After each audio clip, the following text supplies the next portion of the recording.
இன்றைக்கு பார்க்க போகிற பாடம் 24 மூப்பர்கள். இது வந்து வெளிப்படுத்தல் புத்தகத்தில் 4ஆம் அதிகாரம் 4வது வசனத்தை நம்ம வாசிக்கலாம். வெளிப்படுத்தல் 4வது அதிகாரம் 4வது வசனம். வெளிப்படுத்தல் 4:4. அந்த சிங்காசனத்தை சூழ 24 சிங்காசனங்கள் இருந்தன. 24 மூப்பர்கள் வெண் வஸ்திரம் தரித்து தங்கள் சிரசுகளின் பொன்முடி சூடி அந்த சிங்காசனங்களின் மேல் உட்கார்ந்திருக்க கண்டேன். இதுதான் இந்த நம்ம பார்க்குற இந்த வெளிப்படுத்தல் புத்தகத்தில் சொல்லப்பட்டது.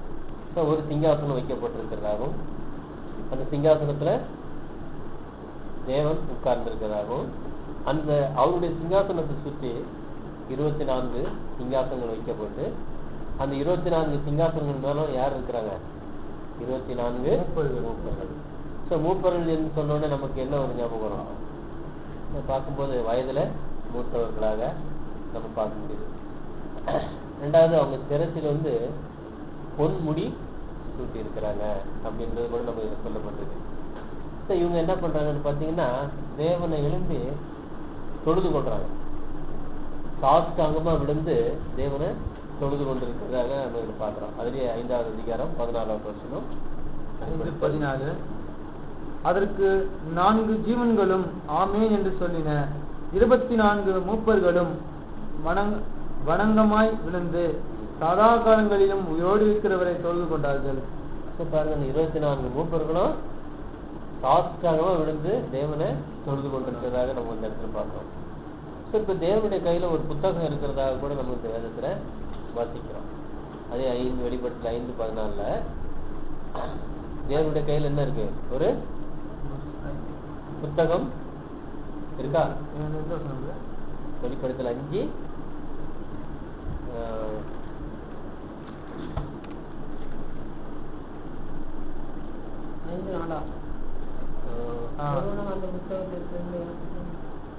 5:1 வந்து ஒரு புத்தகம் அவருடைய கையில இருக்கிறதாக நம்ம பார்க்கிறோம். அதுல 5வது வசனம் பாருங்க.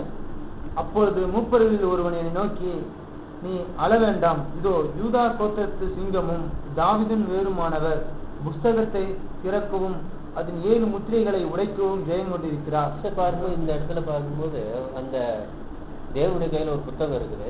அப்போ ஒரு கூப்பிட்டு ஒரு குரல் கொடுக்குது, இந்த புஸ்தகத்தில் இருக்கிறத யார் திறக்கிறது அப்படின்னு சொல்லும்போது ஒருத்தரும் எழுப்பி வரலாம் இந்த புத்தகத்தை தேவனுடைய கையிலிருந்து வாங்குறது. அப்போ ஒரு தூதன் வந்து என்ன பண்றாரு, இந்த சூழ்நிலையை பார்த்துட்டு அப்போ சில யோவான் என்ன பண்றாருன்னா அழுகுறாரு. அப்படிதாங்க சொல்லப்பட்டிருக்கு இல்லையா? சாரி, ஒரு அந்த இவர் அழும்போது அந்த 24 மூப்பர்ல ஒருத்தர் வந்து என்ன சொல்றாரு கேட்டா, நீ அழாத, யூதா கோத்திரத்து சிங்கம் வந்து ஜெயம் பெற்றிருக்காரு, அந்த புத்தகத்தை வாங்க அவரு ஜெயம் பெற்றிருக்காருன்னு சொல்லி சொல்றாரு. ஸோ இதுதான் அங்கே நடந்துகிட்டு இருக்கிற ஒரு காரியமா இருக்கு. அப்போ இந்த வெளிப்படுத்தல் புத்தகம் வாசிக்கும் போது நமக்கு என்ன ஒரு கீ இருக்குது, அந்த கீயை கொண்டு வந்து தான் நம்ம போகணும். என்ன பார்க்கும்போது 2 பேதுரு 1வது அதிகாரம் 20வது வசனம். 1 பேதுரு 1:20. வேதத்தில் உள்ள எந்த தீர்க்க தரிசனமும் சுய தோற்றமான பொருளை உடையதா இராது என்று நீங்கள் முந்தி அறிய வேண்டியது.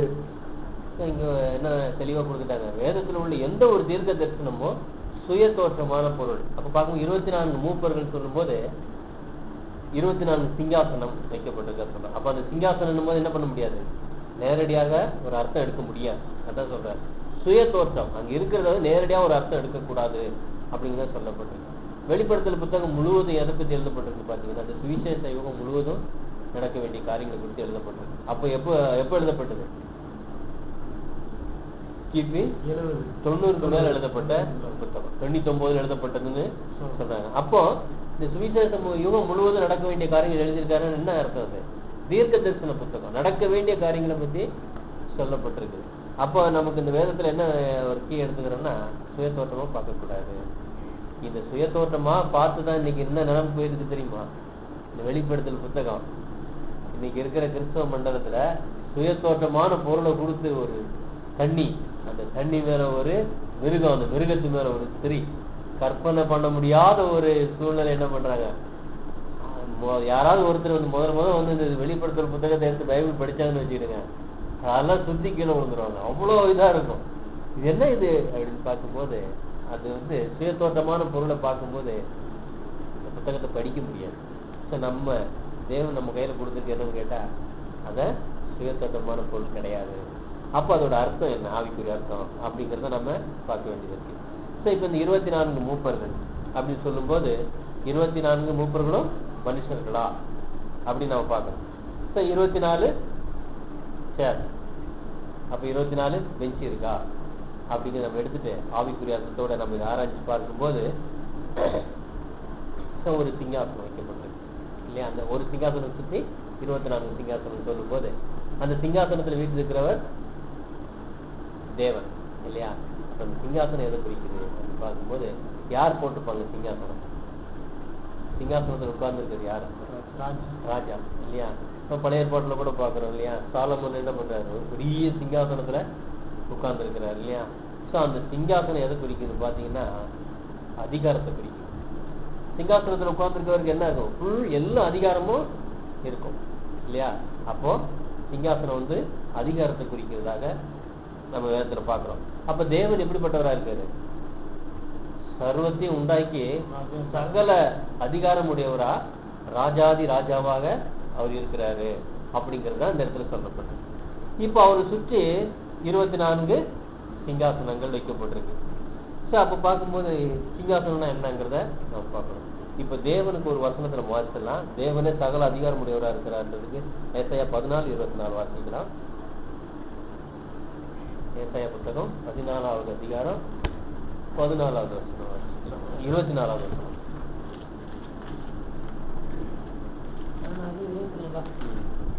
நான் நினைத்தபடியே நடக்கும், நான் நிர்ணயித்தபடியே நிலைநிற்கும் என்று சேனைகளின் கர்த்தர் ஆணையிட்டு சொன்னார். பாருங்க, இந்த இடத்துல இந்த ஒரு வசனம் வாசிக்கும் போது எனக்கு என்ன ஆயிடுச்சுன்னு கேட்டீங்கன்னா, நம்ம முன்ன இருந்த அந்த பாபிலோன் சபையில இருக்கும்போது இந்த ஒரு வசனத்தை வாசிச்சதுனால, இந்த ஒரு வசனத்தை நான் விசுவாசிட்டு இருந்திருக்கேன். அதனால இவங்க என்ன பண்ணுவாங்க, ஒரு உபாச ஜெபம் போட்டு தேசத்துக்காக ஜெபம் பண்ணுவாங்க. நாம ஜெபித்தா தேவன் நல்ல ராஜாவை கொடுப்பாரு, நல்ல கவர்மெண்ட் வர வைப்பாரு அப்படின்னு சொல்லுவாங்க. ஸோ அப்போ கண்ணீரோட ஜெபிச்சிருக்கோம் தேசத்துக்காக இல்லையா. நான் இந்த ஒரு நாள் இந்த வசனத்தை வாசிக்கும் போது எனக்கு எல்லாமே செக் ஆயிடுச்சு. என்ன இது, நான் நினைச்சிருக்கிறபடியே நடக்கும். அவருடைய நினைவை யாரும் மாற்ற முடியாது. சாத்தான் மாற்ற முடியுமா? யாராவது மாற்ற முடியுமா? நான் நினைத்திருக்கிறபடியே நடக்கும், நான் நிர்ணயித்தபடியே நிலை நிற்கும். அவர் என்ன ஆதியில நிர்ணயம் பண்ணாரோ அதான் நிலை நிற்கும் இல்லையா. அப்ப தேவனுடைய கையை யாரும் திருப்ப முடியாது, அவர் திட்டத்தை யாரும் மாற்றி போட முடியாது. இந்த உலகத்துல தீமை அனுமதிச்சிருந்தாலும் அது ஒரு காலத்துக்கு தேவன் அனுமதிச்சிருக்காரு தவிர என்னாலும் இருக்க போறது கிடையாது. அதுன்னு ஒரு வசனம் வாசிக்கும் போது, சாயங்காலத்துல அழுக சங்கம் விடிய காலத்துல கழிப்பு உண்டாகும் இல்லையா. ஸோ தேவன் ஒரு காலத்தை அனுமதிச்சிருக்காரு, ஆனா எப்போது இப்படியே இருக்க போறது கிடையாது. ஆனா தேவன் நினைச்சிருக்கிறபடியே ஒவ்வொரு நாளும் ஒவ்வொரு யுகத்திலும் கரெக்டா நடந்து வருது. அப்ப தேவன் சகல அதிகாரம் உடையவராக இருக்காரு. ஸோ இன்னும் இடத்துல பாத்தீங்கன்னா எல்லாவற்றுக்கும் மேல அவருடைய கை நீட்டப்பட்டிருக்குன்னு சொல்லப்படுது. எல்லாத்துக்கும் மேல அவருடைய கைன்னு சொல்லும் போது சகல அதிகாரமும் அவருடைய கைகள்ல தான் இருக்குது. அப்ப அது சிங்காசனம் வந்து அதிகாரத்தை குறிக்கும். ஸோ அப்ப 24 சிங்காசனம் எதை குறிக்கிறதா இருக்கும் அப்படின்னு நம்ம ஒரு வசனம் வாசிக்கலாம். சங்கீதம் 29:2-3 வாசிக்கலாம். சங்கீதம் 29:2-3. கர்த்தருடைய நாமத்துக்குரிய மகிமையை அவருக்கு செலுத்துங்கள், பரிசுத்த அலங்காரத்துடனே கர்த்தரை தொழுது கொள்ளுங்கள். கர்த்தருடைய சத்தம் தண்ணீர்களின் மேல் துணிக்கிறது, மகிமையுள்ள தேவன் முழங்குகிறார், கர்த்தர் திரளான தண்ணீர்களின் மேல் இருக்கிறார். இங்க கர்த்தருடைய சத்தம் தண்ணீர் மேல துணிக்கிறது அப்படின்னு சொல்லப்பட்டிருக்கு. ஸோ இது வந்து 24 சிங்காசனம் என்ன அப்படின்னு பார்க்கும்போது எதை அர்த்தம் கொடுக்குதுன்னா, தேவனுடைய வார்த்தை இல்லையா. தேவன் அதிகாரம் உடையவராக இருக்கிறாரு, அவருடைய வார்த்தை எப்படிப்பட்டதா இருக்குன்னா வல்லமை உள்ளதா இருக்கு. நீங்க அந்த அதிகாரம் முழுங்க வார்த்தை தெரியும், கேதுரு மரங்களை முறிக்கிறது. ஸோ சகல வல்லமை உள்ளதா இருக்குதுன்னு பார்க்குறோம். ஸோ இந்த அதிகாரம் எதை குறிக்குன்னு கேட்டால் 24 சிங்காசனமும் 24 தேவனுடைய தீர்க்க தரிசனத்தை குறித்து தான் அப்படி சொல்லப்பட்டிருக்கு. அதிகாரம். தேவனுடைய வார்த்தை எப்படிப்பட்டதா இருக்கு? பவர் உள்ளதா இருக்குது இல்லையா? அதை வச்சு இங்க சொல்லப்பட்டிருக்கு. இப்போ 24 மூப்பர்கள் யார் அப்படின்னு நமக்கு ஒரு கேள்வி வந்துடும் இல்லையா? 24 தேவனுடைய ராஜ்யத்தை குறித்த தீர்க்க தரிசன வசனம். இதுதான் 24 மூப்பர்கள். நீங்க இன்னும் அதை புரிந்து கொள்ளணும்னா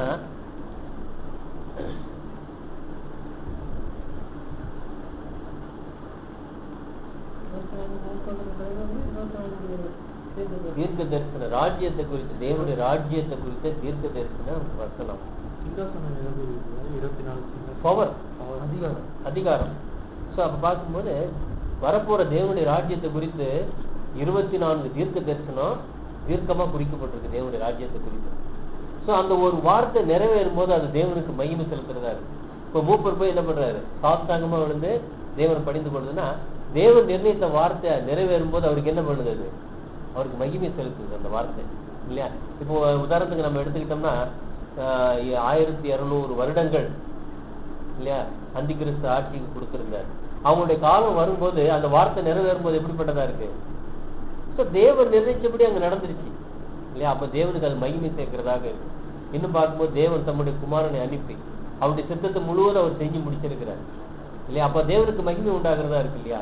அதனால ஆண்டவர் இயேசு கிறிஸ்து சொல்லும் போது, உம்முடைய நாமத்தை நான் மகிமைப்படுத்தும்படி நீர் என்னை மகிமைப்படுத்துன்னு சொல்றாரு. தேவனுக்கு மகிமை செலுத்துறது எதுன்னு பாத்தீங்கன்னா, அவர் சொன்ன தீர்க்க தரிசனம் நிறைவேறும் போது அவருக்கே அது மகிமை செலுத்துறதா இருக்கு. புரியுதுங்களா? இப்ப நீங்க அதை வாசிக்கும் போது எல்லாமே தெரியும் தேவன் அது எவ்வளவு அருமையா நிர்ணயிச்சு வச்சிருக்கிறாரு அப்படிங்கிறது. முதல் தேவனுடைய ராஜ்யத்தை பத்தி யார் சொல்றது? தேவனுடைய ராஜ்யம் இந்த பூமியில வரப்போகுது அப்படிங்கிறத ஃபர்ஸ்ட் அறிவிச்சவர் யாரு? ஏனோக்கு தான் இல்லையா? அவர் எப்ப வந்தார்? ஆதாமுக்கு 7ஆம் தலைமுறை. கிட்டத்தட்ட ஒரு 400 வருஷம் தள்ளி பிறந்திருப்பார்னு நினைக்கலாம் இல்லையா? அந்த நேரத்துல அவர் தேவனுடைய ராஜ்யத்தை பத்தி சொல்றாரு. மனுஷருக்கு தப்பு செஞ்சு விழுந்து போயிட்டாங்க, துன்மார்க்கமா வாழ்ந்துகிட்டு இருக்காங்க.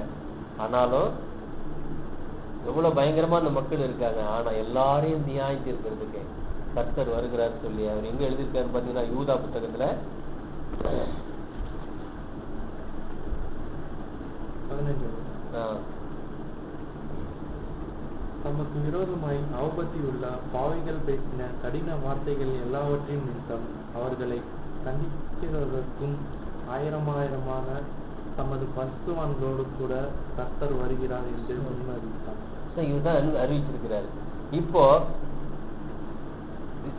மூப்பர்கள் சொல்லும் போது நமக்கு இன்னொரு யோசனை என்ன வருங்க?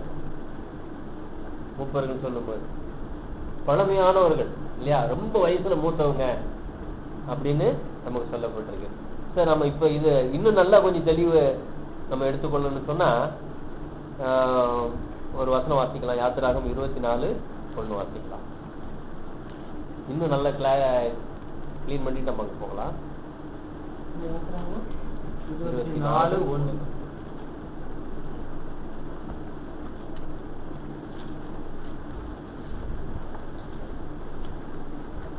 பின்பு அவர் மோசேயை நோக்கி, நீயும் ஆரோனும் நாதாபும் அபியுவும் இஸ்ரவேலின் மூப்பரில் 70 பேரும் கர்த்தரிடத்தில் ஏறி வந்து தூரத்தில் இருந்து பணிந்து கொள்ளுங்கள். அங்க ஒரு மூப்பர்களுக்கு ஒரு முக்கியத்துவம் கொடுக்கறத நம்ம பார்க்கிறோம்.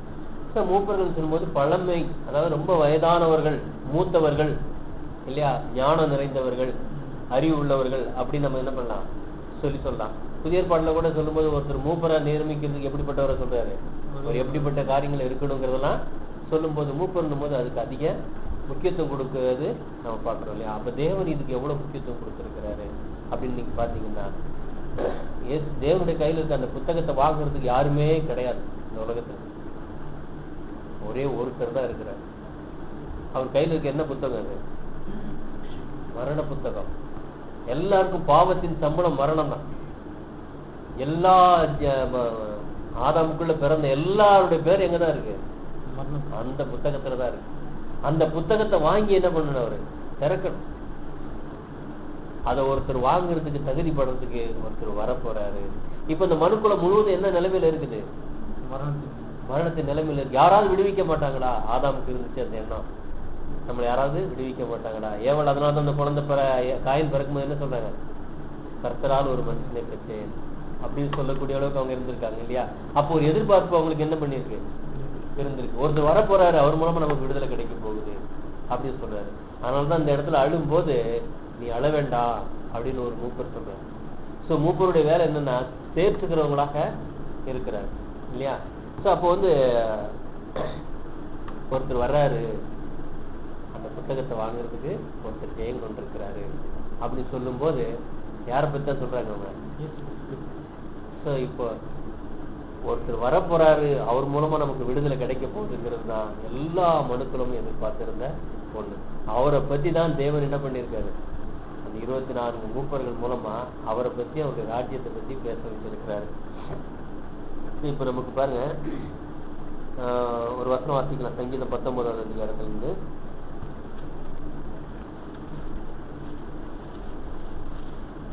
19ல 7ல இருந்து வாசிக்கலாம்.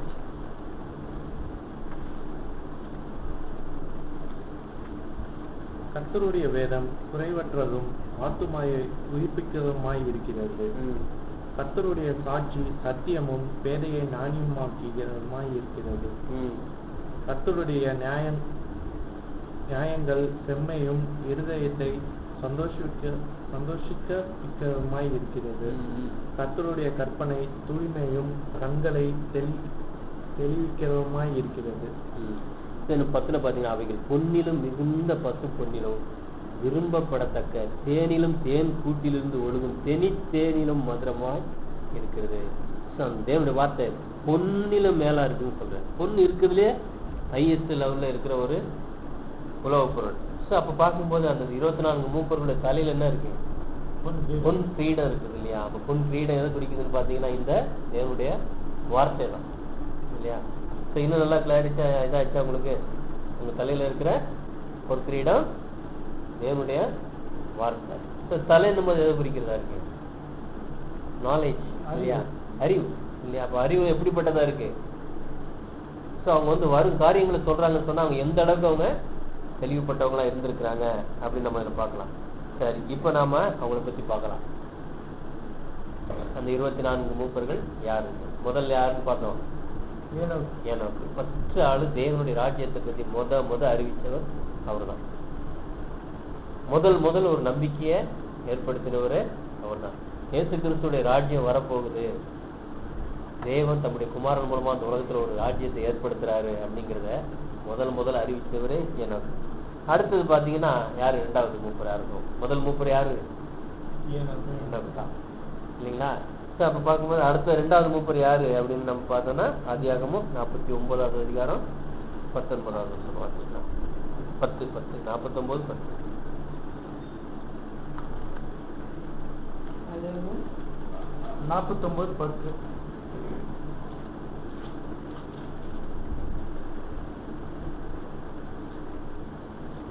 சமாதான கர்த்தர் வருமளவும் செங்கோல் யூதாவை விட்டு நீங்குவதும் இல்லை, நியாய பிரமாணிக்கன் அவன் பாதங்களை விட்டு ஒளிவதும் இல்லை, ஜனங்கள் அவரிடத்தில் சேருவார்கள். பாருங்க, இங்க யாரை பத்தி சொல்றாரு இப்போ, யாக்கோபு இயேசு கிறிஸ்துவை பத்தி சொல்றாரு. பாத்தீங்கன்னா சமாதான கர்த்தர் வருமளவும் செங்கோல் யூதாவை விட்டு நீங்குவதும் இல்லை, நியாய பிரமாணிக்கன் அவன் பாதங்களை விட்டு ஒளிவதும் இல்லை, ஜனங்கள் அவரிடத்தில் சேருவார்கள். பாருங்க எப்போ அறிவிச்சிருக்காரு பாருங்க. இதெல்லாம் எந்த காலத்துல வாழ்ந்திருக்காங்க, அவங்களுக்கு தேவன் வெளிப்படுத்தியிருக்காரு பாருங்க. சமாதான கர்த்தர் வருமளவும் செங்கோல் யூதாவை விட்டு நீங்குவதும் இல்லை, நியாய பிரமாணிகன் அவன் பாதங்களை விட்டு ஒளிவதும் இல்லை, ஜனங்கள் அவரிடத்தில் சேருவார்கள். ஸோ இப்போ இந்த இடத்துல இந்த வசனம் நிறைவேறிச்சான்னு பார்க்கும்போது சமாதான கர்த்தர் இயேசு கிறிஸ்து அந்த 33 வருடம் யூதர்கள் மத்தியில ஒளி செஞ்சார். ஸோ அவர் வர்ற வரைக்கும் செங்கோல் யாருன்ட்டு தான் இருந்துச்சு, யூதா கிட்ட இருந்துச்சு. யூதா கோத்திரம் என்ன ஆகல, அங்க அழிஞ்சு போகல இல்லையா. யூதா கோத்திரத்தை பாதுகாத்து அவர் அந்த யூதா கோத்திரத்துல பிறக்கும்படியாக வச்சாரு. ஸோ அந்த வசனம் அங்க நிறைவாயிருக்கு. அடுத்து இன்னும் நிறைவேற வேண்டிய காரியம் நிறைய இருக்கு. நியாயப்பிரமாணிகன் அவன் பாதங்களை விட்டு ஓய்வதும் இல்லை, ஜனங்கள் அவரிடத்தில் சேருவார்கள். பாருங்க 1000 வருஷத்துல ஜனங்கள் எல்லாம் என்ன பண்ண போறாங்க, அவரிடத்துல சேர போறாங்க. இன்னைக்கு எல்லாரும் தனித்தனி வழியே போய்கிட்டு இருக்காங்க. இல்லையா, அவரிடத்தில் சேர போறாங்கிறத சொன்ன 2வது மூப்பர் யாரு? யாக்கோபு. சரி, அடுத்தது 3வது மூப்பர் யார் அப்படின்னு பாத்தீங்கன்னா இவர் பழைய ஏற்பாட்டிலேயே ரொம்ப முக்கியமானவர், மோசே. மோசே. சரி, இவர் எப்படி சொல்லி இருக்கிறாரு? அவர் வர போறாரு, என்ன போல ஒரு தீர்க்கதரிசிய தேவன் எழும்ப பண்ண போறாரு, அவருக்கு நீங்க செவி கொடுங்க அப்படின்னு யாருக்கு சொல்லிட்டாரு? இஸ்ரேல் மக்களுக்கு சொல்லிட்டாரு ஏற்கனவே, இல்லையா? உபாகமம் 18வது அதிகாரம் 15 வருஷம் வாசிங்க. உபாகமம் 18 15 வாசிங்க. உன் தேவனாகிய கர்த்தர் என்னை போல ஒரு தீர்க்கதரிசியை உனக்காக உன் நடுவே உன் சகோதரரிலிருந்து எழும்ப பண்ணுவார், அவருக்கு செவி கொடுப்பீர்களாக. தெளிவா சொல்லிட்டாரு. அதான் இஸ்ரேல் மக்கள்கிட்ட வந்து பேசும்போது அவங்க என்ன பண்ணாங்க? செவி கொடுக்கவே இல்லை. அதனால சொல்லுவார், மோசே என்ன பத்தி எழுதி இருக்கிறானே அப்படின்னு சொல்லுவார். இன்னும் பாத்தீங்கன்னா அந்த அதிகாரம் முழு அதுக்கு பின்னால் எல்லாத்தையும் நீங்க வாசிச்சு போனீங்கன்னா 18 பாருங்க, உன்னை போல ஒரு தீர்க்கதரிசியை நான் அவருக்கு சகோதரன் எழும்ப பண்ணி என் வார்த்தையை அவர் வாயில் அருளுவேன், நான் அவருக்கு கற்பிப்பதெல்லாம் அவர் அவர்களுக்கு சொல்லுவார். என் வார்த்தை, தேவனுடைய வார்த்தை யாருடைய வாயில போட்டாரு? இயேசு கிறிஸ்து வாயில். அதான் சொல்ல, நான் சுயமா பேசல, நான் பேச வேண்டியது எல்லாமே பிதா எனக்கு போதிச்சாரு, அதைத்தான் நான் அங்க வந்து சொல்றேன் அப்படின்னு அவங்க சொன்னார், இல்லையா? இஸ்ரேல் மக்கள் அவருக்கு என்ன பண்ணல? செவி கொடுக்கல, இந்த வார்த்தையை அவங்க விசுவாசிக்கல. அதனாலதான் அவங்களுக்கு கடைசி கஷ்டம். அடுத்தது 3 மூப்பர் முடிஞ்சிருச்சு. 4வது யாருன்னு பாத்தீங்கன்னா பீலையாம். பீலையாம் பத்தி நமக்கு நல்லா தெரியும் இல்லைங்களா? பீலையாம் பத்தி படிச்சிருக்கீங்களா? இவர் பாத்தீங்கன்னா இஸ்ரேல்ல வந்து கிட்டத்தட்ட 23,000 பேர் சாகிறதுக்கு காரணமான ஒரு சரிவு, ஒரு தவறான ஒரு இன்ஃபர்மேஷன் கொடுத்துருவாரு. என்னன்னு கேட்டீங்கன்னா, தேவன் தெரிந்து கொண்ட ஜனங்களை சபிக்கிறதுக்காக பாலாக்குங்கிற ஒரு ராஜா இவர் ஏற்படுத்துவார். இவர் யாரை சபிக்கிறாங்களோ அவங்க சபிக்கப்பட்டு போயிடுவாங்க, இல்லையா? யார் ஆசீர்வதிக்கிறாங்களோ அவங்க போட்டுவாங்க. இவர் ஒரு தீர்க்கதரிசி. அப்ப பணம் கொடுத்து என்ன பண்றான்னு பாத்தீங்கன்னா, அந்த பாலாக்கு எனக்காக நீ வா, இந்த ஜனங்களை வந்து நீ வந்து சபிக்கணும்னு சொல்றாரு. அப்ப பணத்து மேல ஆசைப்பட்டு என்ன பண்றாரு? அவர் வந்து சபிக்க வந்துடுறாரு. அப்போ எந்த பக்கமும் அவர் வந்து பார்க்கும்போது சபிக்க முடியல ஜனங்களை. அதனால ஒரே ஒரு அட்வைஸ் கொடுத்துட்டு போயிடுவார், இவர்களுடைய தப்ப தேவன் பொறுத்துக் கொள்வதில்லை அப்படின்னு ஒரு அட்வைஸ் கொடுத்துட்டு போயிடுவார். அப்ப என்னன்னு கேட்டீங்கன்னா, இந்த ஜனங்களை யாராலும் எதுவுமே பண்ண முடியாது, ஆனா இவங்க தப்பு செஞ்சா தேவனே தண்டிச்சுடுவார் அப்படின்னு போயிடுவார். அதனால என்ன பண்ண, மீதியானியருடைய பெண்கள் எல்லாம் அனுப்பி, அழகழகான பெண்கள் எல்லாம் இஸ்ரேல் மக்கள் அனுப்பி விட்டுருவாங்க. இந்த இஸ்ரேல் மக்களுக்கு அவங்களோட விசாரம் பண்ணிடுவாங்க. அதனால வாதை வந்து செத்தவங்க பாத்தீங்கன்னா கிட்டத்தட்ட 23,000 பேர் செத்தாங்க. அவருடைய தவறான ஒரு அபிஷேகம். ஆனா ஒரு தீர்க்கதரிசி அந்த மனுஷன். அவன் சொல்றான் பாருங்க, என்னாகுமோ 24வது அதிகாரம் 17வது வருஷம் வாசிங்க.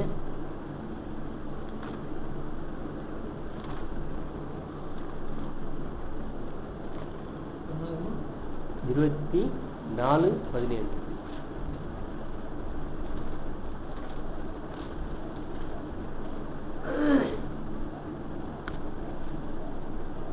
நகரை காண்பேன், இப்பொழுது அல்ல, நகரை தரிசிப்பேன், சமீபமாய் அல்ல.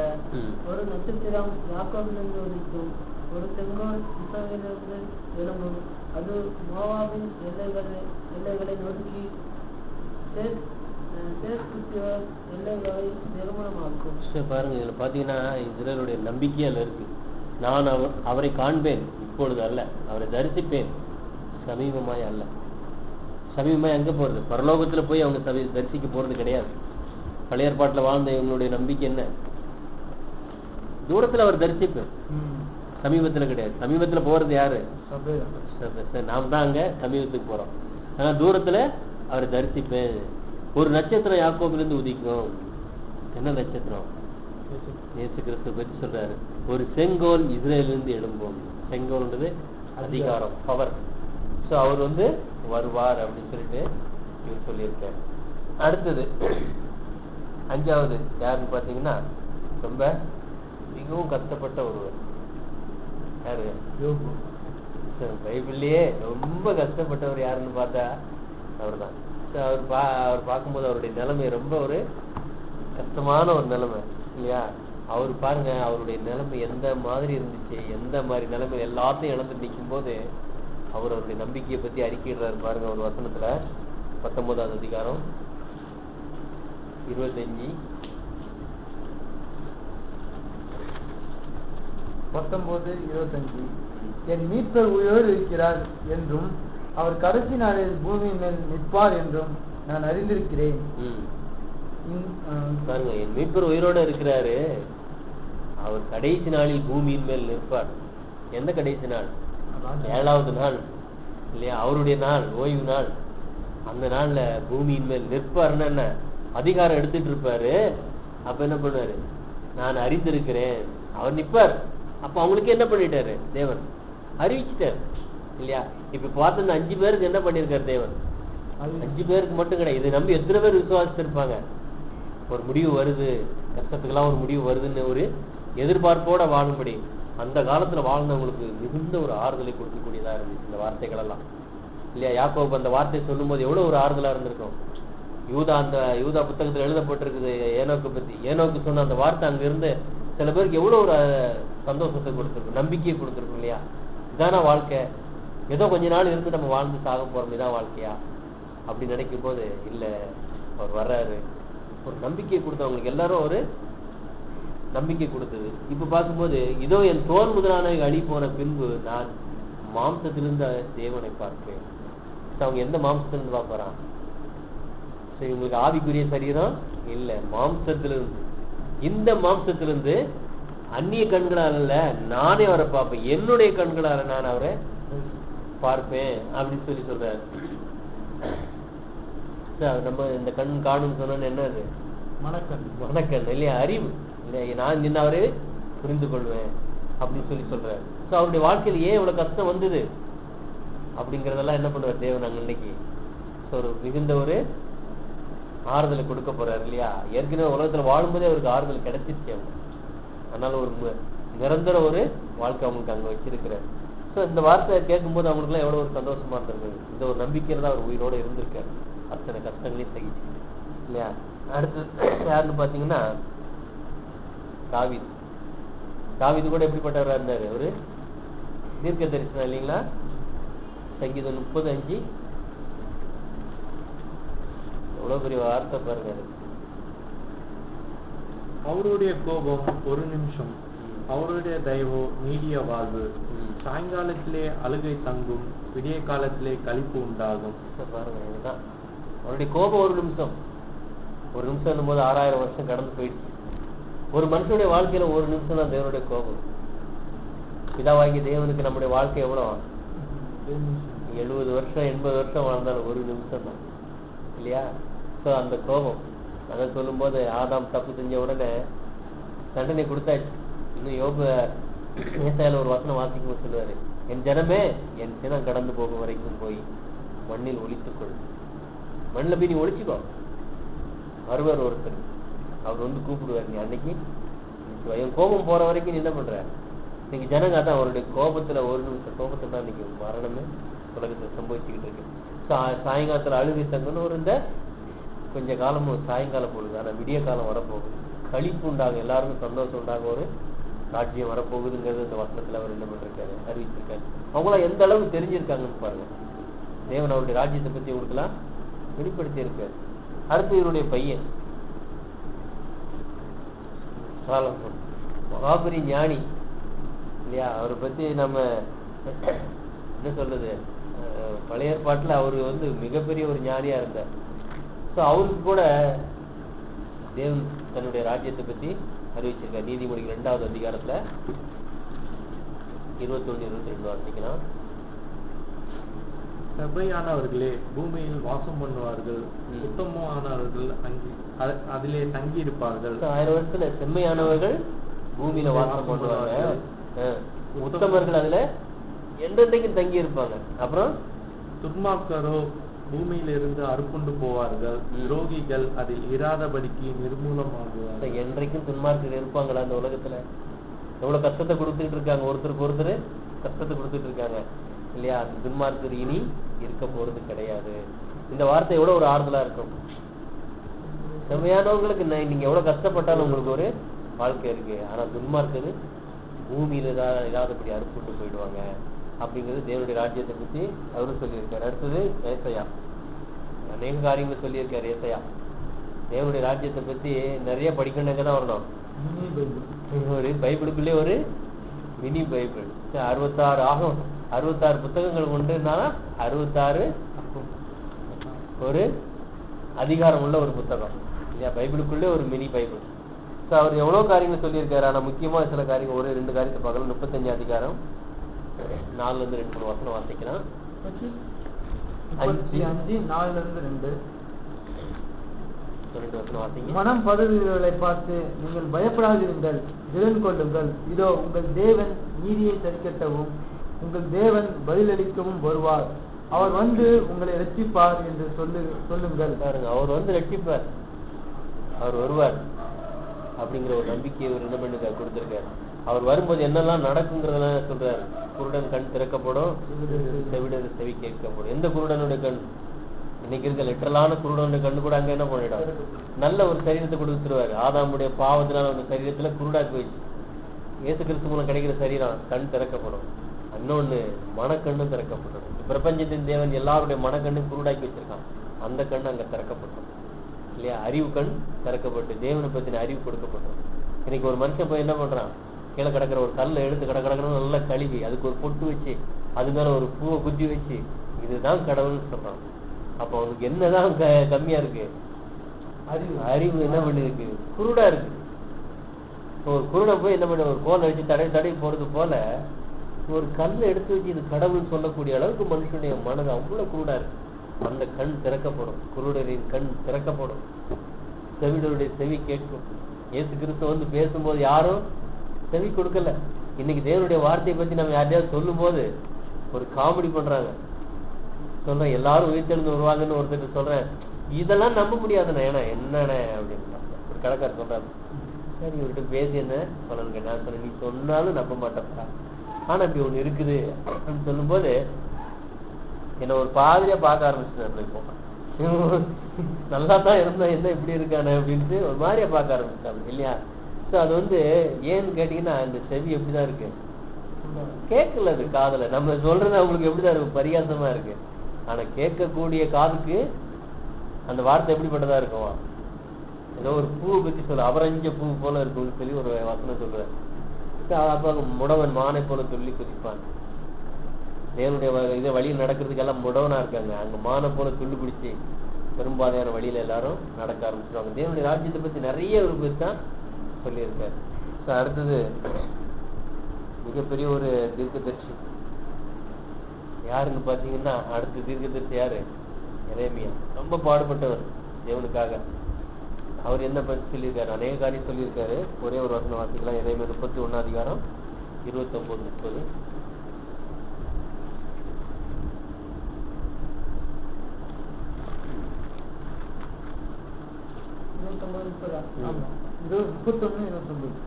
எரேமியா 31 அதிகாரம் 29-30. பிதாக்கள் திராட்சை காய்களை தின்றார்கள், பிள்ளைகளின் பற்கள் தூசி போயிட்டு என்று அந்நாட்களே சொல்ல மாட்டார்கள். இது என்னன்னு பாத்தீங்கன்னா, பிதாக்கள் திராட்சை காய் தின்னாங்கன்னா, திராட்சை காய் தின்னா என்ன பண்ணும்? பல்லு கூசும். ஆனா யார் தின்னாலும் அவங்க தானே கூசும் இல்லையா? இன்னைக்கு மனுஷன் யாருதான் பாவம் செஞ்சது? ஆதாம் பாவம் செஞ்சது. தேவன் ஆதாமுக்கு மட்டும் தான் கட்டளை கொடுத்தாரு. இன்னைக்கு வாழ்ற உலகத்துல யாருக்காவது போய் கட்டளை கொடுத்திருக்காரா? கொடுக்கல. ஆனா அவங்களும் என்ன பண்றாங்க? சாவுறாங்க. காரணம் திராட்சை காய் தின்னுது பிதாக்கள். ஆதாம் சாப்பிட்டாரு, மரணம் எல்லாருக்கும் வந்துருச்சு. இப்ப யாரும் என்ன பண்ண முடியாது? ஒரு மனுஷனால பாவத்தினால மரணம் உலகத்துல வந்துருச்சு இல்லையா? அது வந்து கண்டினியூ வந்துகிட்டு இருக்குது. ஆனா அதுதான் சொல்றாரு, பிதாக்கள் திராட்சை காய்ச்சினாங்க, பிள்ளைகளுடைய பற்கள் பூச்சி போயிட்டு. என்ன அந்நாளில் சொல்ல மாட்டாங்க. அவனவன் தன் அக்கிரமத்தின் மட்டுமே சாவான்.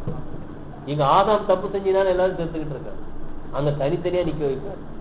நீ பாவம் செய்தால் சாவாய். ஆதாமுக்கு முன்னால வச்சாரு. பாவத்தின் சம்பளம் மரணம். எல்லாருக்கும் வைப்பார். அதை யார் பாவம் செய்யறானோ அவனே அங்க சாவான் இல்லையா? ஒருத்தர் மேல ஒருத்தரால் இன்னொருத்தர் சாவது கிடையாது. எப்படி ஒரு ஆதாம் தப்பு செஞ்சினால எல்லாருக்கும் மரணம் வந்தது போல ஒரு ஆதாம் கீழ்ப்படிஞ்சினால எல்லாருக்கும் நீதி கொடுக்கிற ஒரு தீர்ப்பு உண்டாயிடுச்சு. எல்லாருக்கும் நித்திய ஜீவன் தரலாம், நீ விரும்பினா பெற்றுக்கொள்ளலாம் அப்படின்னு தேவன் கொடுத்துட்டார். யாரெல்லாம் விரும்பி அதை எடுத்துக்கொள்றாங்க அவங்க எல்லாமே என்ன பண்ணலாம், நித்திய ஜீவனுக்குள்ள வந்துடலாம். ஆனா ஒவ்வொருத்தரும் தனித்தனியா நம்ம சோதிக்கப்படுவார்கள். தனித்தனியா அவர்கள் பாவம் செஞ்சா அவர்கள் சாவார்கள்.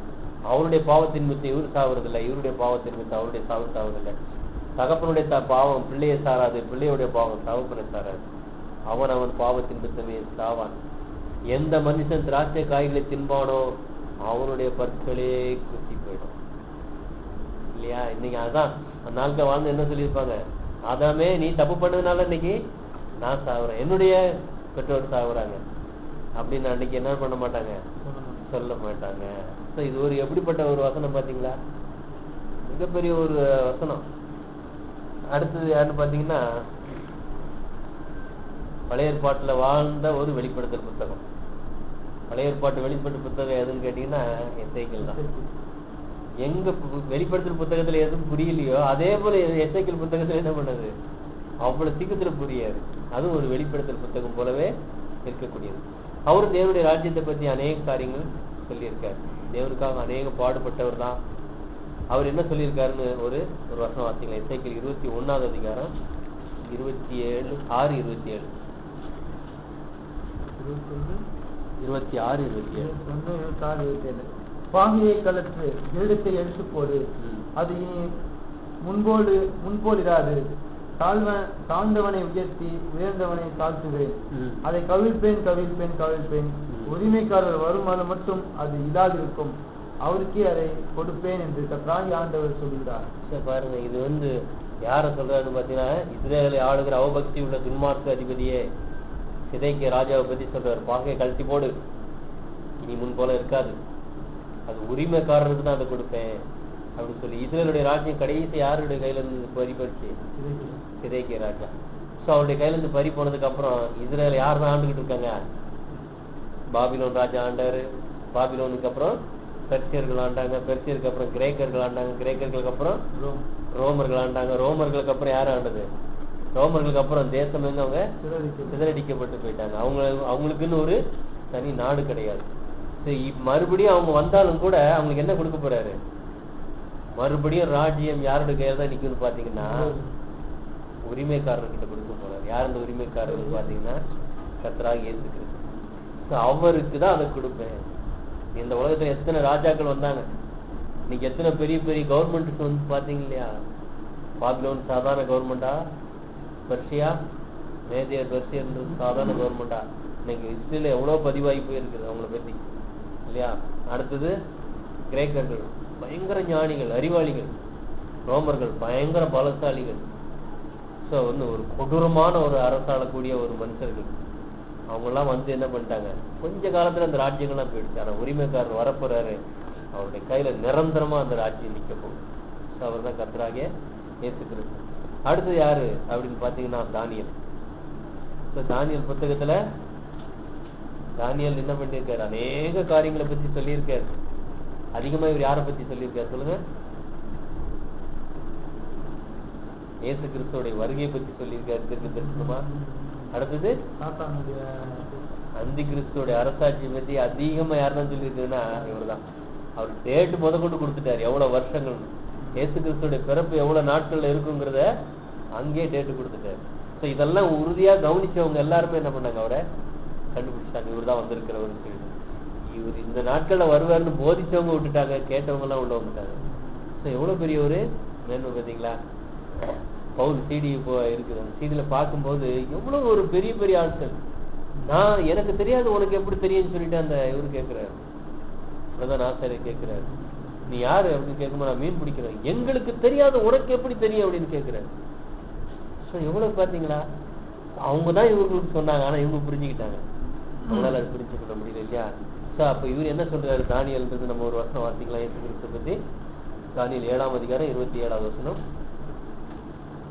7:27 வானத்தின் கீழெங்கும் உள்ள ராஜ்யங்களின் ராஜரிகமும் ஆளுகையும் மகத்துவமும் உன்னதமானவருடைய பசுத்தவான்களாகிய ஜனங்களுக்கு கொடுக்கப்படும். அவருடைய ராஜ்யம் நித்திய ராஜ்யம், சகல கர்த்தத்துவங்களும் அவரை சேவித்து அவருக்கு கீழ்ப்பட்டிருக்கும் என்றான். பார்த்தீங்களா, வானத்தின் கீழ் எங்கும் இருக்கிற ராஜ்யங்களையும் ராஜரீகமும் ஆளுகையும் மகத்துவமும் உன்னதமானவருடைய பரிசுத்தவான்களாகி ஜனங்களுக்கு கொடுக்கப்படும். யார் அந்த உன்னதமானவர்? இயேசு கிறிஸ்து. அவருடைய பரிசுத்தவான்களாக அழைக்கப்பட்டிருக்க நமக்கு தேவன் அவருடைய ராஜ்யத்தை கொடுக்க போறாரு. பாருங்க, அவருடைய ராஜ்யத்தை பத்தி தானியேல் சொல்லி இருக்கிறாரு. அடுத்தது யாரு பாத்தீங்கன்னா ஓசியா. இந்த ஓசியா அவரை குறித்து என்ன சொல்றாரு அப்படின்னு பார்க்கும்போது, ஓசியா 6வது அதிகாரம் 1-3 வரைக்கும் வாசிக்கலாம். கர்த்தரிடத்துக்கு திரும்புவோம் வாருங்கள், நம்மை பீறினார் அவரே நம்மை குணமாக்குவார், நம்மை அடித்தார் அவரே நம்முடைய காயங்களை கட்டுவார், 2 நாளைக்கு பின்பு அவர் நம்மை உயிர்ப்பிப்பார், 3ஆம் நாளில் நம்மை எழுப்புவார், அப்பொழுது நாம் அவருடைய சமூகத்தில் பிழைத்திருப்போம். ஏதாவது புரியுதா இது? 2 நாளைக்கு பின் நம்மை உயிர்ப்பிப்பார். 2 நாள் எது? இஸ்ரேல் மக்கள் மத்தியில இயேசு கிறிஸ்து பாவங்களுக்காக மரித்தார் இல்லையா? அந்த மரித்து 2 நாளைக்கு பின்னால் எங்க வந்துருச்சு? ராஜ்யம். அவருடைய ராஜ்யம் வரதை பற்றி சொல்றார். 2 நாளைக்கு பின்பு அவர் நம்மை உயிர்ப்பிப்பார். எந்த 2 நாள் கிளியர் தெரியுதா? 2 நாளைக்கு பின்பு அவர் நம்மை உயிர்ப்பிப்பார். இன்னும் மேல பார்த்தா, கர்த்தரிடத்துக்கு திரும்புவோம் வாருங்கள், நம்மை பீறினார் அவரே நம்மை குணமாக்குவார், நம்மை அடித்தார் அவரே நம்முடைய காயங்களை கட்டுவார். இது இஸ்ரேல் மக்கள் சிதறடிக்கப்பட்டது, அவர்கள் தேவனால் தண்டிக்கப்பட்டது. அவரே நம்மளை அடிச்சாரு, அவரே நம்மளை காயம் கட்டுவாரு. ஆனா 2 நாளைக்கு பிற்பாடு என்ன பண்ணுவார்? நம்மள உயிர்ப்பிப்பார். பார்க்கும்போது அவர் மீட்கும் பொருள் எப்ப கொடுத்தாரு? யூத யுகத்தோட முடிவு. 4000 வருட முடிவுல அவர் வந்திருந்தார். 5வது நாள் 5000 வருடத்துல ஸ்டார்டிங்ல அவர் வந்திருக்காரு. அதான் 2 நாளைக்கு போது 5000 6000, 2 நாளைக்கு பின்பு 7000 வருஷம் மெஸ்ஸியா யுகம். 3ஆம் நாள் அது சொல்றாரு இல்லையா? 3ஆம் நாளில் நம்ம எழுப்புவார். 3ஆம் நாளுங்கும் போது 1000 வருஷம் அரசாட்சி. அங்க அவருடைய அரசாட்சி ஸ்டார்ட் ஆகணும். என்ன ஆகும்? பிரேத குழியில இருந்து எல்லாரும் என்ன பண்ணுவாங்க? சத்தத்தை கேட்டு எல்லாரும் எழுதிச்சு வருவாங்க இல்லையா? அதை பத்தி இங்க சொல்றாரு, எழுப்புவார், அப்பொழுது நாம் அவருடைய சமூகத்தில் பிழைத்திருப்போம் இல்லையா? கண்டிப்பா நமக்கு ஒரு நம்பிக்கை இருக்குதுன்னா, அவங்க மெஸ்ஸியாவை எதிர்பார்த்து வாழ்ந்த ஒரு காலம். அடுத்தது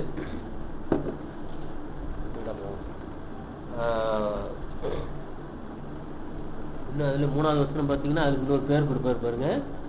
அப்பொழுது நாம் அறிவடைந்து கர்த்தரை அடையும்படி தொடர்ந்து போவோம். என்ன பண்ணுவாங்க? அப்பொழுது நாம் அறிவடைந்து. எந்த அறிவடைந்து? இவர்தான் மெஸ்ஸியான்ற அறிவை எப்பதான் அவங்க அடைவாங்க? 1000 வருஷத்துல தான் இல்லையா? அறியும்படி தொடர்ந்து போவோம். அவர் புறப்படுதல் அருணோதயம் போல. அருணோதயம் என்னது? சூரியோதயம் போல இருக்கும். அவ்வளவு ஒரு வெளிச்சமான ஒரு ராஜ்யம் இந்த உலகத்துக்கு வரப்போகுதுங்கிறத அவர் அறிவிச்சிருக்காரு.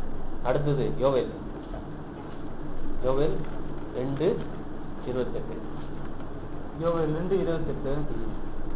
அதற்கு பின்பு நான் மாம்சமான யாவர் மேலும் என் ஆவியை ஊற்றுவேன். அப்பொழுது உங்கள் குமாரரும் உங்கள் குமாரத்திகளும் தீர்க்கதரிசனம் சொல்லுவார்கள். உங்கள் மூப்பர் சொப்பனங்களையும் உங்கள் வாலிபர் தரிசனங்களையும் காண்பார்கள். பாருங்க, அதுக்கு பின்பு நான் மாம்சமான யாவர் மேலே நான் ஆவியை ஊற்றுவேன். அவருடைய ஆவி எப்படிப்பட்டது? தேவனுடைய ஆவி பரிசுத்தமான ஆவி. அது யாருக்கு தான் ஊற்றிருக்காரு அப்படின்னு பாத்தீங்கன்னா, இந்த வசனம் இப்ப நிறைவேறது கிடையாது. அடுத்த வசனம், ஊழியக்காரர் மேலும் ஊழியக்காரிகள் மேலும் நாட்களின் ஆவியை ஊற்றுவேன்.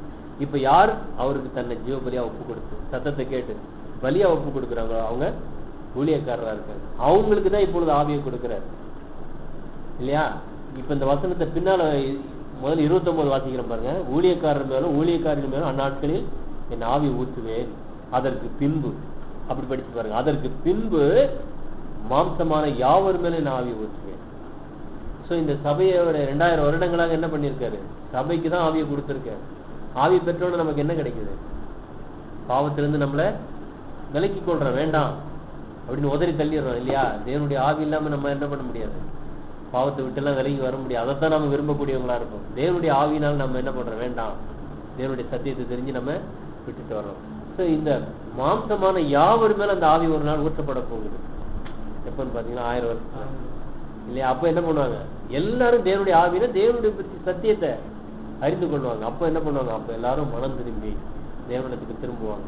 அப்ப சொல்றாரு, அதை பத்தி தான் இங்க சொல்லப்பட்டது, தேவனுடைய ராஜ்யத்தை பத்தி தான் சொல்றாரு. அடுத்தது ஆமோஸ். ஆமோஸ்னோட நமக்கு என்ன ஞாபகம் வருது?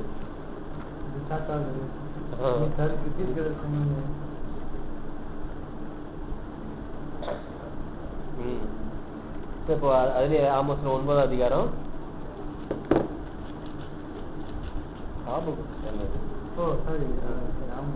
இந்த ஆமோஸ் யாருன்னு பாத்தீங்கன்னா இவரை பத்தி தெரியும் இல்லையா? ஓரளவுக்கு இவர் யாரு?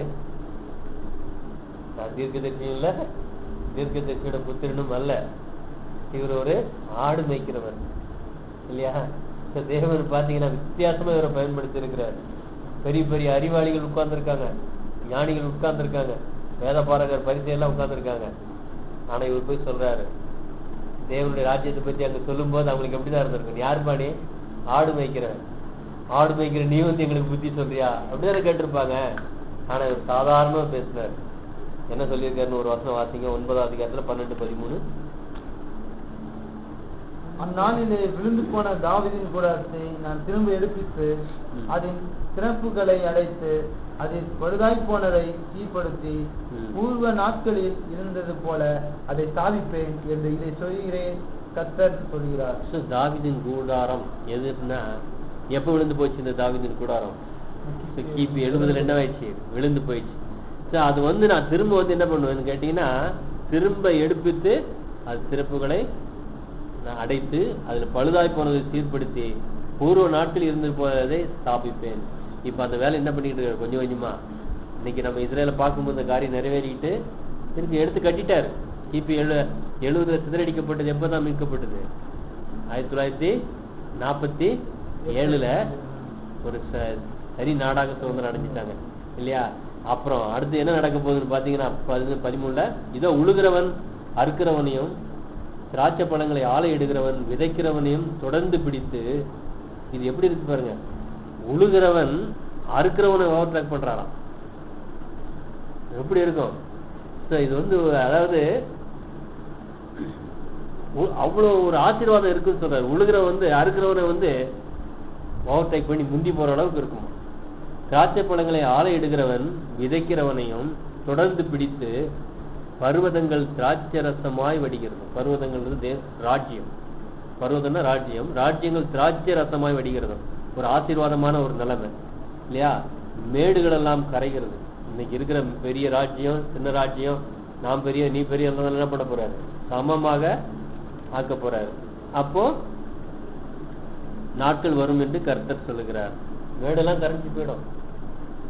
இன்னைக்கு பெரிய பெரிய கோடீஸ்வரர், ரோட்டு ஓரத்துல ஒரு பிச்சைக்காரர், 2 பேரும் ஆதாமுடைய பிள்ளைங்க தான் இல்லையா? அன்னைக்கு தேவனுடைய ராஜ்யத்துல சமமாகும். இது யார் சொல்லிருக்கு? இப்படி சமமாகும் யார் சொல்லுது? சொல்றாரு நம்ம யோவான் ஸ்நானகர். நிரப்பப்படும் சமமாயிடும் இல்லையா? தேவனுடைய ராஜ்யம் அப்படிப்பட்டதா இருக்க போகுது இல்லையா? சரி, அடுத்தது யாரு? கபத்தியா 21வது வசனம். 21. ஏசாவின் பர்வதத்தை நியாயத்திற்பதற்காக இரட்சகர்கள் சீயோன் பர்வதத்தில் வந்தேறுவார்கள். அப்பொழுது ராஜ்யம் கர்த்தருடையதாய் இருக்கும். ஏசாவின் பர்வதத்தை நியாயம் தீர்ப்பதற்காக. இது என்ன ஏசாவோட பர்வதம்? ஏசா யாருக்கு ஒப்பிட்டு இருக்காரு தெரியுங்களா? இஸ்ரேல் மக்களை ஒப்பிட்டு பேசியிருக்காரு இல்லையா? யார் அசட்டை பண்ணது? ஏசா. ஏசு கிறிஸ்து வரும்போது யார் அசட்டை பண்ணது? இஸ்ரேலர்கள் இல்லையா? அவங்களதான் ஏசான்னு சொல்றாரு. ஏசாவின் பர்வதம் இஸ்ரேலுடைய ராஜ்யம் நியாய தீர்ப்புக்காக. ஏசு கிறிஸ்து 12 சீசர்களை பார்த்து என்ன சொன்னாரு? இஸ்ரேலுடைய 12 கோத்திரங்களையும் நீங்க நியாய தீர்க்கிறவர்களாக இருப்பீங்கன்னு சொல்லியிருக்காரு. அதுதான் சொல்றாரு, இரட்சகர்கள் சீயோன் பர்வதத்தில் வந்து ஏறுவார்கள். சீயோன் பர்வதம் பரலோக ராஜ்யம் இல்லையா? சீயோன் போது அது பரலோகத்தை ஒப்பிட்டு தான் பேசி இருக்கிறாரு. லிட்டரலா சீயோன்றது வந்து தாவீதுடைய நகரம் இல்லையா? அது வந்து பரலோகத்துக்கு ஒப்பிட்டு பேசியிருக்காரு. அது ஒரு மலை மேல உள்ள ஒரு பட்டணம். மலை என்னும்போது ராஜ்யம் இல்லையா, ஒப்பிட்டு பேசியிருக்காரு. அப்பொழுது ராஜ்யம் கர்த்தருடையதா இருக்கும். ஸோ அவரும் ராஜ்யத்தை பத்தி சொல்லியிருக்காரு. அடுத்தது யோனா. ஸோ யோனா ரொம்ப ஒரு நல்ல ஒரு தீர்க்கதரிசி, பயங்கர விசுவாசம் உள்ள ஒரு தீர்க்கதரிசி இல்லையா. இவரை பத்தி நம்ம நல்லா கவனிச்சு பார்த்தோம்னா, யோனாவை எல்லாரும் என்ன பண்ணுவாங்க, தேவனுடைய வார்த்தைக்கு பயந்து ஓடினவரு அப்படின்னு சொல்லுவாங்க. ஆனா நல்ல ஒரு விசுவாசம் உள்ள ஒருவர். இவர் என்ன சொல்லியிருக்காருன்னு பாத்தீங்கன்னா 4வது அதிகாரம் 10-11. அதற்கு கர்த்தர், நீ பிரயாசப்படாததும் நீ வளர்க்காததும் நீ ராத்திரியிலே முளைத்ததும் ஒரு ராத்திரியிலே அழிந்து போனதுமான ஆமணக்குக்காக பரிதாபப்படுகிறாயே.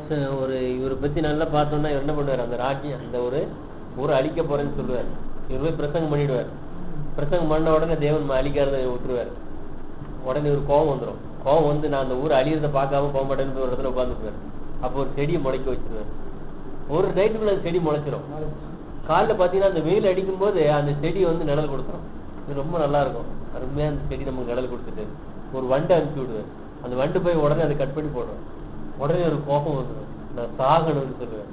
அப்ப சொல்லுவாரு, ஒரே ஒரு ஆமணக்கு செடி நீ பிரயாசப்பட்டு தண்ணி ஊத்தல வளர்க்கல, அந்த ஒரு செடி போனதுக்கு உனக்கு இவ்வளவு வேதனை வருது, உனக்கு கஷ்டம் வருது. இந்த மக்களை உண்டாக்கி இருக்கிற நான் அல்லவா, மனம் திரும்பும்போது அவங்களை நான் வந்து எவ்வளவு கூட அவர் தன்னுடைய குணத்தை காண்பிக்கிறாரு. நீ இந்த செடிக்கு இவ்வளவு பரிதபிக்கிறிய, வலது கைக்கும் இடது கைக்கும் வித்தியாசம் அறியாத 120,000 பேருக்கு அதிகமான மனுஷரும் அநேக மிருக ஜீவன்களும் இருக்கிறமான மகா நகரமாகிய நினிவேக்காக நான் பரிதலிமையாக இருப்பேனா? ஸோ தேவன் பாருங்க, ஸோ இப்போ புறஜாதிகளுக்கு ரட்சிப்பு வருன்றத இந்த இடத்துல சொல்லிட்டாரு. ஸோ இந்த நினிவேங்கிறது புறஜாதி பட்டணம் இல்லையா. ஸோ இது வந்து தேவனுடைய ராஜ்யத்துல எப்படிப்பட்டதா இருக்க போகுது, எல்லாருக்காக தேவன் என்ன பண்றாரு, பரிதபிக்கிறவராக இருக்கிற பார்க்கணும். அடுத்து மீகா 4:3-4 வச்சுங்களா, 4வது அதிகாரம். மீகா 4:3. அவர் திரளான ஜனங்களுக்குள் நியாயம் தீர்த்து தூரத்தில் உள்ள பலத்த ஜாதிகளை கடிந்து கொள்வார். அப்பொழுது அவர்கள் தங்கள் பட்டயங்களை மண்வெட்டிகளாகவும் தங்கள் ஈட்டிகளை அறிவாள்களாகவும் அடிப்பார்கள். ஒரு ஜாதிக்கு விரோதமாய் மறு ஜாதி பட்டயம் எடுப்பதில்லை, இனி அவர்கள் யுத்தத்தை கற்பதும் இல்லை. பாருங்க, இது வந்து திரளான ஜாதிகளை கடிந்து கொள்வார். அப்பொழுது தங்கள் பட்டயங்களை மண்வெட்டிகளாக்குவாங்க. பட்டயங்கள் இன்னைக்கு என்ன பண்றாங்க, பட்டயங்கள் மனுஷனை வெட்டுறதுக்கு அடிக்கிறதுக்கு பயன்பட்டுக்கிட்டு இருக்கு. மண்வெட்டி என்ன பண்ணுது, நிலத்தை கொத்தி பயிரிடுறதுக்கு பயன்படுது. ஸோ இந்த அழிவுக்கு வச்சிருக்கிறது எல்லாத்தையும் என்ன பண்ண போறாருன்னா அது உற்பத்திக்காக பயன்படுத்த போறாரு. இன்னைக்கு எல்லாத்தையும் என்ன பண்ணி வச்சிருக்காங்க, உலகம் நிறைய வெப்பன்ஸை வச்சுட்டு அழிவுக்காக உட்கார்ந்துக்கிட்டு இருக்காங்க. கவர்மெண்டோடைய கண்ணெல்லாம் எங்கதான் இருக்கு, அதிகமா நல்ல நல்ல பொருட்கள் அதிகமான தொகை ஒதுக்குது. எதுக்குன்னு கேட்டீங்கன்னா ராணுவத்துக்கு தான். எதுக்கு முக்கியம் கொடுக்கணும்னு பாத்தீங்கன்னா விவசாயத்துக்கு. ஆனா எதுக்கு முக்கியம் கொடுக்குறாங்க, நாட்டை எவராவது பிடிச்சிட போறான்னு அதுக்கு தான் முக்கியம் கொடுத்துட்டு இருக்காரு இல்லையா. அதான் சொல்ற, ஈட்டிகளை மண்வெட்டி ஆக்குவேன் ஒரு நாள். இன்னைக்கு சண்டை போட்டுக்கிட்டு இருக்காங்க. அன்னைக்கு வந்து அந்த ஈட்டியை வச்சு என்ன பண்ணுவாங்க, அவங்களுடைய மனதெல்லாம் விவசாயத்தை பக்கத்துக்கு திரும்பும்படியான ஒரு நாள் வரப்போகுது. நம்ம இப்போ நினைக்கும் போது கஷ்டமா இருக்கு, என்ன இவங்க இப்படி பண்றாங்களே, இந்த விவசாயத்து பக்கம் திரும்பவே மாட்டேங்கிறாங்களே, உணவு எப்படி சாப்பிட போறோம், எல்லாமே சீட்லெஸ் ஆகிட்டு வந்துட்டு இருக்குது, விதை நெல்லே கிடையாது. அந்த மாதிரி நிலைமைக்கு போய்கிட்டு இருக்கு. இவங்களுடைய கவனம் எல்லாம் அந்த நாடு நம்ம நாட்டுக்கு எதுவும் வந்துடக்கூடாதுன்னு ஃபுல்லாக ராணுவத்துக்கு மேலதான் இருக்கு. ஸோ தேவனுடைய ராஜ்யம் வரப்போகுது. அப்ப சொல்ற, அவனவன் தன் தன் திராட்சை நெடி செடி நிழலிலும் தன் தன் அத்தி மரத்து நிழலிலும் பயப்படுத்துவார் இல்லாமல் உட்காருவான். சார் இன்னைக்கு யுத்தம் கிடையாது உலகத்துல, இன்னைக்கு யுத்தங்கள்லாம் முடிஞ்சு போகும். அடுத்தது நாகும் 1:15.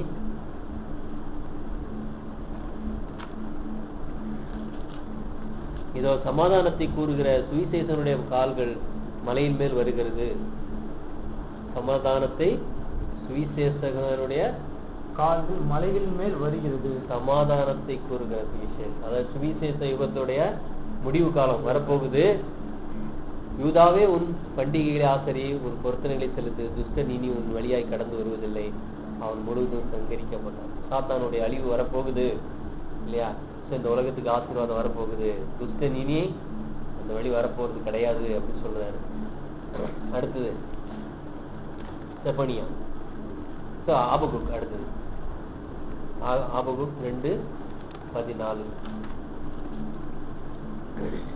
சமுத்திரம் ஜலத்தினால் நிறைந்திருக்கிறது போல பூமி கர்த்தருடைய மகிமை அறிகிற அறிவினால் நிறைந்திருக்கும்.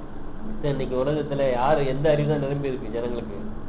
சினிமா ஸ்டாரும் சூப்பர் ஸ்டாருடைய அறிவு தான் நிரம்பி இருக்கு. சகோதரர் சொல்லும் போது நல்லா இருக்கும். அமிதாப் பச்சன்னா யாருக்கு எல்லாருக்கும் தெரிஞ்சிடும், ஆனா உண்டாக்குன தேவன் யாருன்னா யாருக்குமே தெரியாது இல்லையா? இன்னைக்கு பாருங்க, சூப்பர் ஸ்டார் ரஜினிகாந்த்னா எல்லாருக்கும் தெரிஞ்சிடும், ஆனா உன்னை சிஸ்டித்த தேவன் யாருன்னா தெரியாது. எவ்வளவு ஒரு கொடூரமான நிலையில இருக்கு பாருங்க. அது சொல்றாரு, பூமி கர்த்தரை அறிகிற அறிவினால் நிரம்பி இருக்கும். ஒரு நாள் அந்த அறிவு அவங்களுக்கு கொடுக்கப்பட போகுது. இப்படியே இருக்க போறது கிடையாது ஜனங்க. அன்னைக்கு சூப்பர் ஸ்டார் முன்ன வந்திருந்தாலும் போப்பா வழியை விடுப்பான்ட்டு போய்கிட்டே இருப்பாங்க. இன்னைக்கு சூப்பர் ஸ்டாரை தேடி ஓடிக்கிட்டு இருக்காங்க இல்லையா? பார்க்கும்போது நமக்கு ஆச்சரியமா இருக்கு. என்ன இந்த மனுஷன் நரைச்சி முடியலாம் நரைச்சி போய் இருக்குது, ஒரு நாளைக்கு ஒரு கெட்டப்புல இருக்கு. அந்த மனுஷனுக்கு பின்னால இவ்வளவு ஜனம் ஓடுது இல்லையா? அது பேசுறதுல பாத்தீங்கன்னா ஞானமற்ற வார்த்தையா பேசுவார் இல்லையா? அவருக்கு பின்னாடி இவ்வளவு கூட்டங்கள், ஆனா உண்மையா மெய் தேவனு சேர்ந்த கூட்டங்கள் கிடையாது. அவரை பத்தின அறிவு ஒரு நாள் இந்த உலகத்துக்கு கொடுக்கப்பட போகுது. அடுத்தது யாரு? செப்பனியா 3வது அதிகாரம் 8-9. 3ஆம் அதிகாரம் 8-9. ஆகையால் நான் கொள்ளையாட எழும்பும் நாள் மட்டும் எனக்கு காத்திருங்கள் என்று கர்த்தர் சொல்லுகிறார்.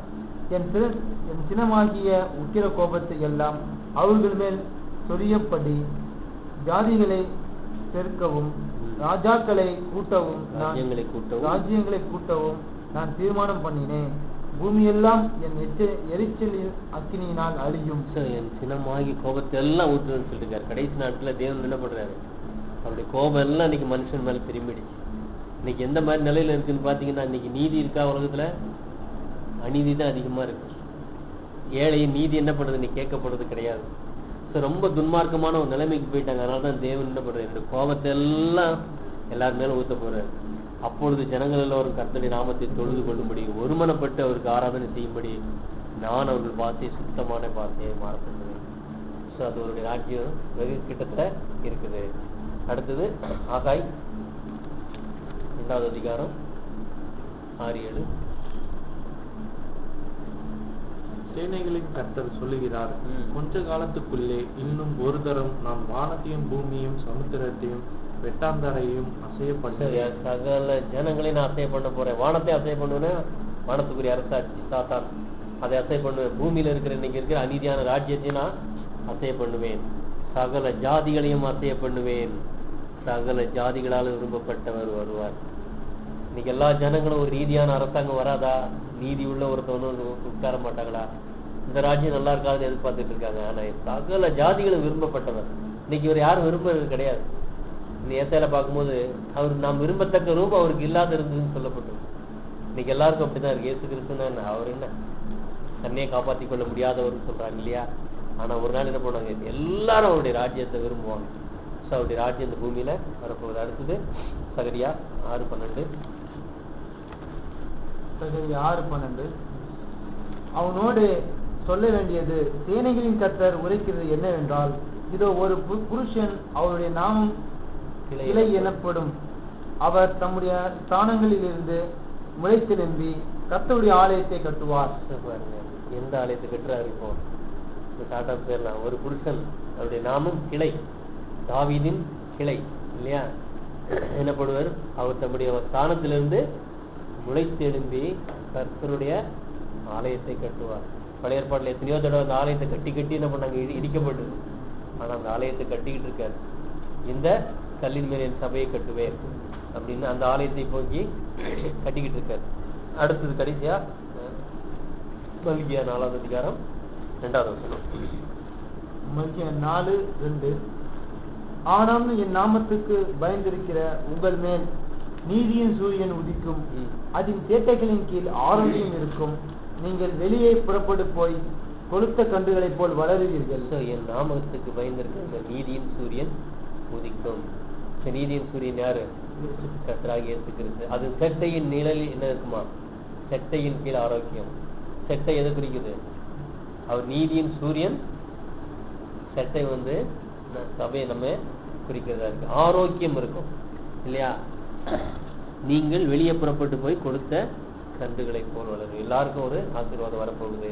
இவ்வளவுதான் இங்க 23 தீர்க்கதரிசிகளை குறித்து நம்ம பார்த்துட்டோம்.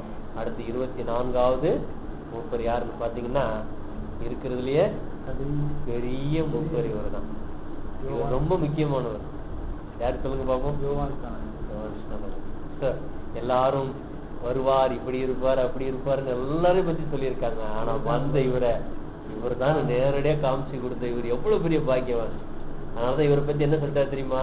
ஸ்திரீகளுக்குள்ள யோவான் ஸ்நானகன் போல ஒருவரும் எழுப்பினது கிடையாது. சோ யாருன்னா ஆபிரகாம காட்டின்னு இவர் தான் பெரியவர். ஆபிரகாம் தகப்பனா இருந்திருக்காரு, விசுவாசம் தகப்பனா. அவங்களுக்கு ஜாதிக்கு அவங்களுக்கு யாரு? அவங்க உண்மையான அவர் தகப்பன் தானே, முற்பிதா தானே. ஆனா எல்லாருக்கும் இவர் தான் பெரியவரா இருக்க போறாரு. இவர் எப்படிப்பட்டவர்னா, இவர் ஒரு வசனம் சொல்றாரு பாருங்க, யோவான் 1 29 மறுநாளிலே யோவான் இயேசுவை தன்னிடத்தில் வர கண்டு, இதோ உலகத்தின் பாவத்தை சுமந்து தீர்க்கிற தேவ ஆட்டுக்குட்டி. எல்லாருக்கும் எப்படி ஒரு மேன்மையாருன்னா இது இவர் தாங்கன்னு காட்டி கொடுத்துட்டாரு பாத்தீங்களா? இவர் தான் இருக்குதுல பெரிய மூப்பர். இப்ப நம்ம இது எவ்வளவு மேன்மையா தேவன் பண்ணி வச்சிருக்காரு பாத்தீங்களா? இவருடைய வேலை என்னன்னு பாத்தீங்கன்னா, இவர் மரிச்சிட்டாரு. இவருடைய வேலை என்ன வேலை? இவர்தான் அவருக்கு காமிச்சு கொடுக்கணும். ரெண்டாவது, மனம் திரும்புவதற்கு எதுவா ஞானஸ்தானத்தை கொடுத்து ஜனங்களை அவர் பக்கத்துல இவர் திருப்பி விடுறதா அவருடைய வேலை இல்லையா? அதனாலதான் இவர்கிட்ட இருந்து இவர் கூட இருந்தவங்க எல்லாம் போய் எங்க அவர்கிட்ட ஞானஸ்தானம் எடுக்க போவாங்க. அவங்க சொல்லுவாங்க, அந்த பக்கத்துல ஒருத்தர் நீங்க சொன்னீங்களா, அவர் எல்லாருக்கும் ஞானஸ்தானம் கொடுக்குறாரு. சொல்லும்போது என்ன வார்த்தை சொல்லுவாரு தெரியுமா? பரலோகத்திலிருந்து ஒருத்தருக்கு கொடுக்கப்படாவிட்டால் ஒருவனும் ஒன்றை பெற்றுக் கொள்ள மாட்டான். அவர் பின்னால போறாங்கன்னா தேவன் அவர் கொடுத்திருக்காரு அப்பா, அதனாலதான் அவர் பின்னால போறாங்க. அவ்வளவு ஒரு மேன்மையா பேசிடுவார் இல்லையா? இவரை பத்தி நிறைய காரியங்கள் அவர் சொல்லியிருக்காரு. அடுத்து பார்க்கும்போது இவர் தான் வெளிப்படுத்தல் புத்தகத்துல என்ன சொல்றாரு? நீ அழாத யூதா சிங்கம், அந்த புத்தகத்தை வாங்க தகுதி பெற்றிருக்காருன்னு சொன்னவர் யாரு? இவர் தான். புரியுதுங்களா? எப்படி தேர்த்திருக்காரு இவரு? அழாதீங்க, உலகத்தின் பாவத்தை சுமந்து தீக்கிற தேவாட்டுக்குட்டி இதோ வந்துடுச்சு. எல்லாருக்கும் மிகுந்த ஒரு சந்தோஷத்தை கொடுத்த நல்ல செய்தி தானே. இப்ப பார்த்த 24 வசனம் தீர்க்க தரிசனங்களும் மனுஷனுக்கு நம்பிக்கை கொடுத்தது. தேவனுடைய மெய்யான தீர்க்க தரிசனத்தை குறித்து பார்க்கிறோம். ரெண்டாவது பாத்தீங்கன்னா 24A 24 பார்க்கும்போது பழைய ஏற்பாடு புத்தகங்களை 24 பிரிவாக பிரிக்கப்பட்டிருக்கு. ஸோ அதோட டீட்டெயில் பிறகு நம்ம கொடுக்கலாம். ஸோ அதனால்தான் 24 மூப்பர்கள் சொல்லப்பட்டிருக்கு. பழைய ஏற்பாடு புத்தகம் 24 பாகங்களாக பிரிக்கப்பட்டிருக்குது அப்படிங்கிறத பார்க்குறோம். ஸோ இதுதான் அங்கே நடந்த ஒரு காரியம் இல்லையா? ஸோ இப்போ உலகம் ஆசீர்வதிக்கப்பட போகிறது கர்த்தராகிய இயேசு கிறிஸ்துவினாலதான் இல்லையா? அதை குறித்து தான் இந்த சொன்ன 24 மூப்பர்கள். பாருங்க, இந்த 24 மூப்பர்கள் எவ்வளோ ஒரு நன்மையா இருக்கு பாருங்க. அதை ஒரு மனுஷனாகவும் இல்லையா, அவங்க தேவனுக்கு மகிமை செலுத்துறது, சாஸ்தாங்கமா விழுந்து வணங்குறதையும் எதை குறிக்குன்னு பாத்தீங்கன்னா, தேவனுடைய வார்த்தை நிறைவேறும் போது தேவனுக்கு மகிமை உண்டாகுது. இதுதான் பார்க்குற 24 மூப்பர்கள். தேவன் தாமே ஒவ்வொருவரையும் ஆசீர்வதிப்பாராங்க.